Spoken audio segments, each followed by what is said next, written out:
Hello there, and welcome back to another episode of the podcast. Now, I'm going to be doing something a little bit different for the next 12 weeks or so. We're still going to be having our regular podcast episodes being uploaded on Wednesdays, maybe Thursdays, some days, just seeing how the timing goes. But we're still going to be having our regular weekly episodes. I've got some amazing guests lined up for this month alone. I think I've got 5 people booked in. Just absolutely incredible. I'm so excited for these episodes to start airing later in the month and into February, because we are going to be diving into some amazing business backgrounds of individuals, how they have created, grown and scaled a multitude of different businesses, and real experts in their fields to just really give you business tips and tricks, which I'm really excited about. But for the next 12 weeks, I'm also going to be doing these bonus episodes, because if you are in the UK, then The Apprentice is back on TV. And anyone who knows me knows rather that I love The Apprentice. Absolutely obsessed with it. I've watched it I think I've watched every single series, and I've watched every single series probably multiple times. I absolutely love it. I love the reality TV side of it, but I also love the business bits that you can pick up, because some people say to me, oh, but Verity, it's not proper business. No, it really is. You can learn so much. And don't get me wrong, I realize that a lot of it, is put on for television and stuff, but yeah, I love it. So I thought, in the spirit of a bit of entertainment on the podcast, I'm going to be doing each week. So it'll either be put out on a Friday or a Saturday, these little bonus episodes of me just reviewing that week's episode of The Apprentice, just giving my thoughts on it. And yeah, I just thought it would be a bit of fun. But before we dive into that, I obviously want to put the disclaimer out there to say that I am not associated with the BBC in any way, The Apprentice show, the production company in any way, any of the candidates, anybody from like Lord Sugar, Karren Brady, Claude Littner's teams. I'm not associated with anything to do with the show. Nobody on the show knows me. I don't know any of them. So also on that point, nobody has endorsed this at all. This little series is purely being put together for entertainment value, but I really need to just put that disclaimer out there that I have no association with the BBC or any of the production companies, anybody who works on it, anything like that. So with that out of the way, I've got my notes, because yes, I have been making notes as I watched the episode, because I kind of knew that I was going to be doing this, or I had the idea of doing this, so I wanted to come in prepared. So these are my notes, and first of all, they kicked off the week with going to Antigua. I probably should have said at the beginning as well that if you have not watched the episode, if you want to watch the episode, I am going to be talking about the episode. Obviously, it's a review episode. It's a review show, this. So don't listen if you don't want spoilers, basically. They started out in Antigua, and you know what? The first thing was that I thought right at the beginning was they're wearing exactly the same outfits in the boardroom as they did on the first day in Antigua. And it just got me thinking. I was like, oh my gosh, was it the same outfits, or did they get 2 of each outfit so that for continuity purposes? And it just kind of got me thinking about the whole setup of the show, because the makeup was the same, the hair was the same, and I was like, I'd love to know that. Did they have 2 of each outfit, or did they just have to be very prepped in having the same outfit? Anyway, I don't know why I thought that, but people, it was identical right down to, oh, what's her name? Oh, I need to click on and find out the girl, Danny Donovan, who has got that amazing lip gloss. It kind of reminded me of, you watched Great British Bake Off a few seasons ago, was it Candice? Was that her name? She had a different colour lipstick every single episode. And I'm intrigued to know whether or not Danny is going to have the same colour gloss every single week, or whether or not she's going to change it. If lip gloss is just her thing, I don't know why that stuck out to me, but it just did. And I've got to respect somebody who still wears lip gloss, because I also love lip gloss, despite people telling me that matte lipstick is in. I know nothing about fashion and makeup and what have you on that note. But yeah, got to respect her wearing the lip gloss. So that stood out to me. What I loved about this episode was that the whole thing just seemed to be centered around this argument as to whether or not they should go to the beach to pitch selling these tickets. I mean, personally, I would not have gone to the beach. I'm just going to say that I would have sat on the side of Emma and Shazia. I also agree with the rest of the girls that I didn't really like Shazia's idea of going and pitching at the airport, because when I got off a flight, maybe I'm thinking about this too much, coming from the UK, going to Antigua, that is a long flight. And the last thing I would want to be doing when I get off the flight is being asked for money for a day trip or something. The first thing I'd want to be doing is just getting to my hotel, getting myself grounded, knowing what's going on, probably getting a decent cup of tea as well. Yeah, so I didn't agree with Shazia's idea of going to the airport, but I did agree with the principle of what Shazia and Emma were saying of not going to the beach. Because, yeah, again, when I'm lying on the beach, in my bikini most likely, or playing with the kids, the last thing I want is a group of women who are very well groomed and very well dressed up approaching me if I'd like to buy tickets for a day out when I'm already on a day out at the beach. And with me, probably most likely with kids as well. I mean, I know that, you know, families were not their target market, but yeah, it's not really what I want at the beach. I don't really like being sold to though, so maybe I'm just not their ideal target person anyway.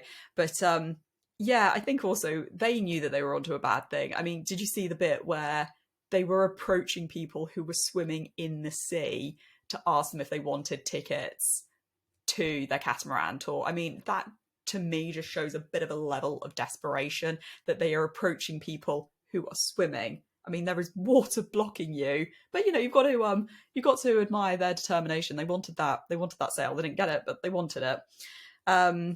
So yeah, the theme of the episode very much centered around this idea of disruption. And, you know, I think it's a challenging one because in previous series, I understand what I think was being said in the boardroom, that in previous series, Alan Sugar has turned around to candidates and said things like, you should have spoken up, you should have aired your views, you should have made your point that you were not happy with how the decision of the group was going. But at the same time, I do feel that Emma and Shazia took that too far. Obviously, it's all blown up for TV. We don't know what the actual conversations were. It's an hour's worth of TV and only 30-40 minutes of that, if that, is dedicated to actually showing what happened on the task. So, you know, it's massively edited down. You don't know what all of the conversations in the background were and were leading up to that. But from what was shown, it did feel like they went really overboard with making the point, we do not agree with this, we do not want to be here to sell tickets, we don't think this is a good idea. It just felt very overboard, and to me as a viewer I was like, yes, you made your point, I get it, but you're here as the team, you've just got to make the best of the situation even if you don't agree with that. And you know, I kind of felt as well that deep down Marnie almost agreed with this as well, purely because she said a couple of times, you know, this isn't a great place, but we're here now. The whole team voted on it. It kind of felt like she was trying to convince herself, which is why she was saying it out loud. You know, that thing where you say something enough times, then it becomes true for you. And I kind of felt like that's where she was at. I could be completely wrong, but that's where I was at with that feeling. And, you know, it's one of those where disagreements are fine within a team. Within any team, you're always going to have disagreements. I mean, when a team first comes together, you've got the whole thing of storming, norming, forming, and then performing. And that's kind of like the process that a team goes through. And right at the beginning, they're still storming. And what that means is that as a group of people, they're still figuring out who's the top cat, who's the listener, who's the doer, who's the timekeeper, who's the, you know, whatever role that you can come up with, who's the more the authority figure, who's the leader, who's the follower. They're still figuring out all of these different roles. And because of that, you're going to have more clashes. That's why at the beginning of The Apprentice, you see a lot more personality clashes and working relationship clashes than you do as the series goes on. And it's because everybody is still figuring each other out. And also they're big teams. So, you know, it's a lot of, they're like what, 8, 9, 10 people in a team.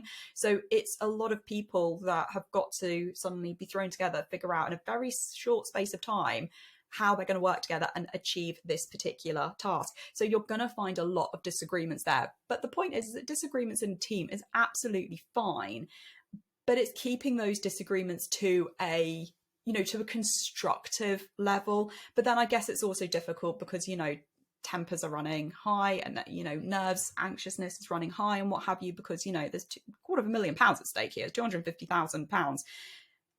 I'd probably be pretty nervous and having my emotions run quite high. Plus, you know, they've just flown in from the UK to Antigua. I'd be tired, and they're only doing it for a couple of days as well. So, you know, the jet lag, you've got to appreciate that. But even so, you know, there's a level of construction that needs to be going with any disagreements. And it's that skill, isn't it, of knowing when to drop a topic.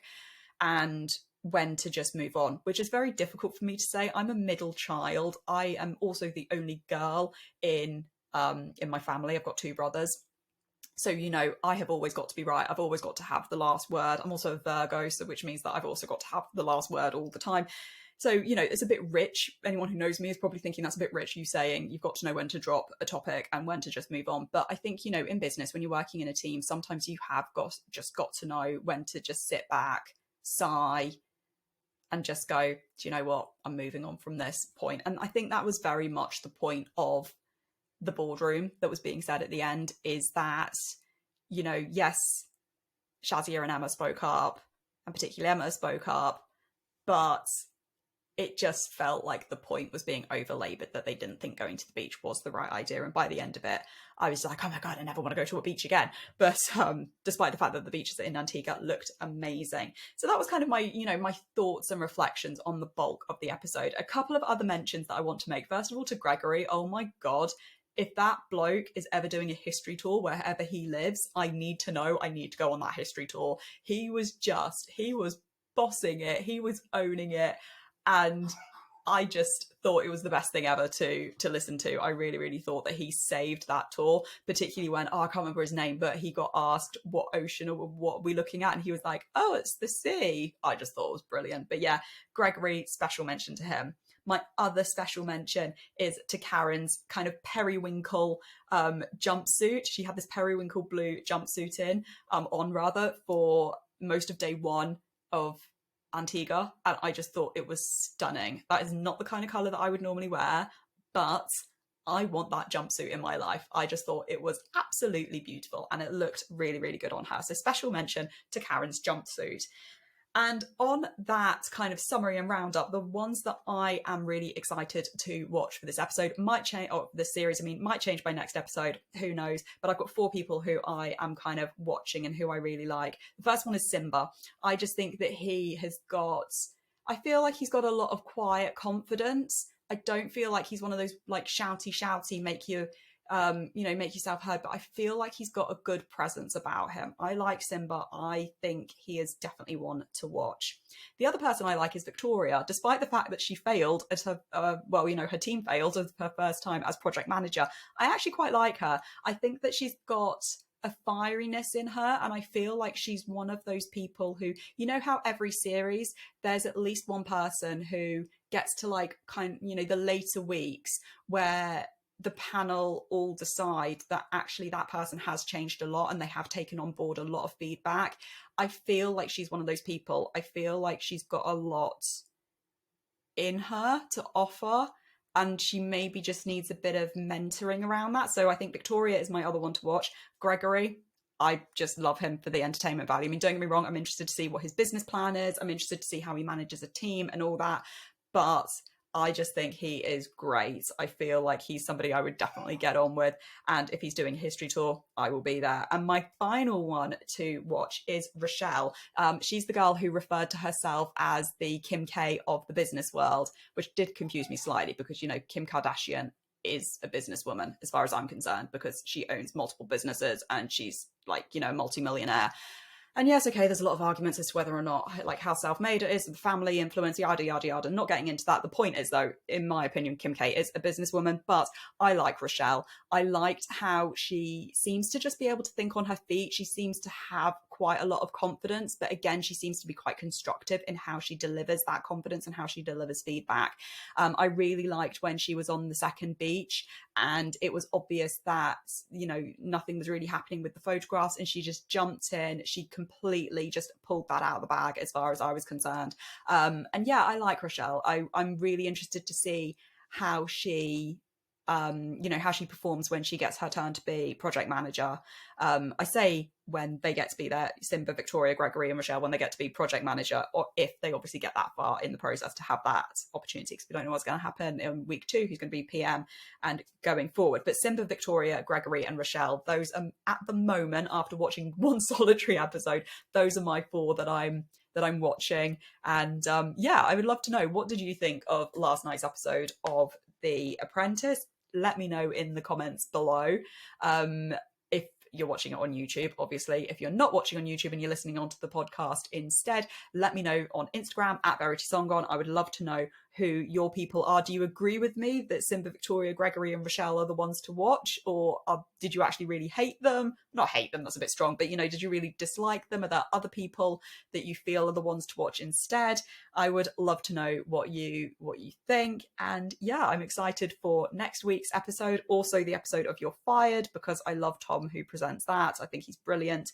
And yeah, I'll see you next week when we review episode 2 of series 17 of The Apprentice.